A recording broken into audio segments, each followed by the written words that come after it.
un moment, les gars, il y a un dossier à ouvrir.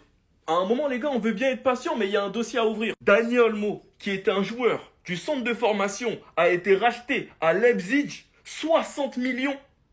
60 millions et a plus de disaster class au Barça que de masterclass. Déjà qu'il est pas régulier, qu'il se blesse beaucoup. Dans le jeu depuis quelques temps, il est pas bon. Il avait l'action.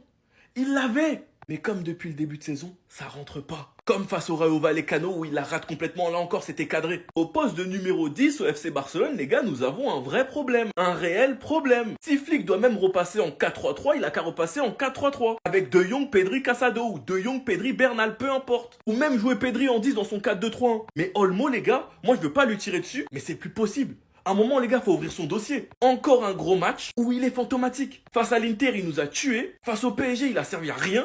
Les gars, il coûte 60 millions. Faut qu'il se réveille. Pedri nous avait dit en début de saison, celui qui va nous surprendre, c'est Dani Olmo. Bah pour l'instant, j'attends, je vois rien. Nous sommes en octobre, je vois rien du tout.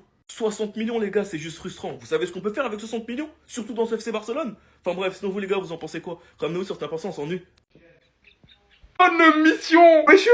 What pressure? Yamal, je pense qu'il est temps d'arrêter. Aujourd'hui, c'est Mayoulou et Mbaye qui t'ont annulé ta mission. En première mi-temps, j'ai vu ce qu'il a fait. Vitinha, Barcola, ce qu'il inflige juste après par-dessus à Nuno Mendes. C'était mal barré. Le Yamal que j'ai vu dans les premières minutes, dans les premiers instants. Je me suis dit, c'est mort pour le PSG. Jusqu'à ce que lui-même devienne de lui-même totalement transparent durant tout le match. En plus de ce que Nuno Mendes a essayé de faire sur lui. On te le répétera jamais assez. Tu es très fort. Mais faut pas parler avant les matchs. Aujourd'hui, c'est l'équipe B du PSG qui te fait redescendre. Encore une fois, oui, tu es très fort. Mais le football, c'est une multitude de choses à prendre en compte. Dont le fait que c'est 11 humains contre 11 humains. Et que tu joues avec des coéquipiers. Et que pour l'instant, t'es ni Messi, ni Ronaldo pour y parvenir tout seul. Le football t'attristera encore beaucoup. À moins que tu t'en sers pour t'en forger et devenir encore plus fort mentalement et footballistiquement parlant. Mais là, pour le coup, la mission, elle est ratée. On n'est plus en mission là. Là, on ne mission plus. En tant que Madrilène, hein, je l'aime beaucoup. Mais ça me fait plaisir aussi de le voir perdre. Voilà. Tu vas perdre le Classico aussi, il en a rien à faire.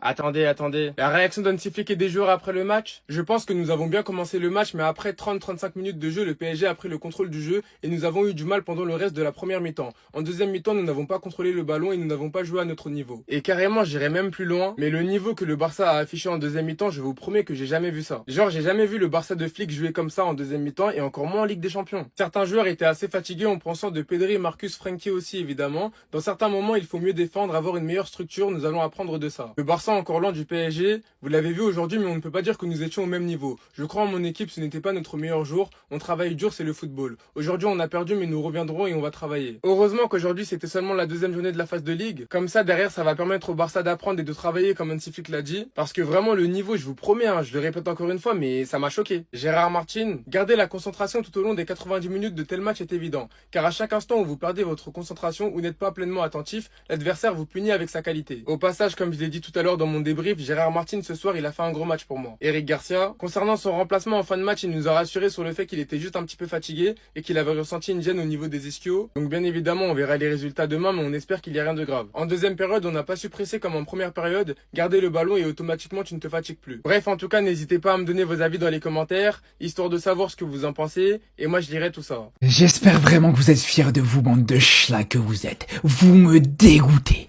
Vous me faites honte aujourd'hui. Vous avez réussi à perdre contre une équipe du PSG complètement décimée. Une équipe du PSG, une équipe B, une équipe C, une équipe W du PSG. Vous avez réussi à perdre.